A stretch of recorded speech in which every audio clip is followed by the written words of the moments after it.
First of பார்த்தோம். ரொம்ப பிரமாதமா இருக்குது. எல்லாருமே வந்து அந்த கதாபாத்திரமாவே வாழ்ந்திருக்கிறாங்க. படம் ரொம்ப அழுத்தமான படம்.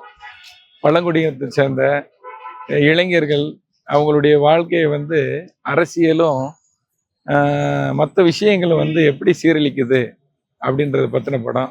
ரொம்ப பிரமாதமாக எடுத்திருக்கிறாங்க. அது என் ஆதிரை. படம் ரொம்ப அருமையா இருக்கு. எல்லாரும் பார்க்க வேண்டிய படம். மறைக்கப்பட்ட உண்மைகளை எப்படி மக்கள் மனசுல பதிகிற மாதிரி சொல்லணுமோ அந்த மாதிரி சொல்லியிருக்காங்க. நம்மளாம் அந்த சிட்டி லைஃப்ல ஒவ்வொரு நாளும் நமக்கு எந்த பிரச்சனையும் இல்லாமல் வாழ்ந்துட்டு இருக்கோம். ஆனால் எவ்வளவு பேர் எவ்வளவு நம்ம இந்த அரசியல்னாலையும் அரசாங்கமே வகுக்கிற சில ப்ராஜெக்ட்ஸு சில ஸ்கீம்ஸே வந்து எப்படி மாற்றப்படுது, எப்படி திரித்து அவங்களோட ஒரு தன்னலத்துக்காக சுயநலத்துக்காக பயன்படுத்துறாங்க அப்படிங்கிற அந்த படம் வந்து தோலுரிச்சு காமிச்சிருக்குன்னு தான் சொல்றோம். இந்த கதையை களத்தையும் இந்த கதையும் தேர்ந்து எடுத்ததற்காகவே இயக்குனருக்கும் நீலம் ப்ரொடக்ஷன்ஸ்க்கும் என்னுடைய பெரிய வாழ்த்துக்கள். கண்டிப்பா இந்த படத்தை போய் பாருங்க. மக்கள் கிட்ட இந்த படத்தை பார்க்க சொல்லி நீங்களும் ப்ரமோட் பண்ணுங்க. நன்றி.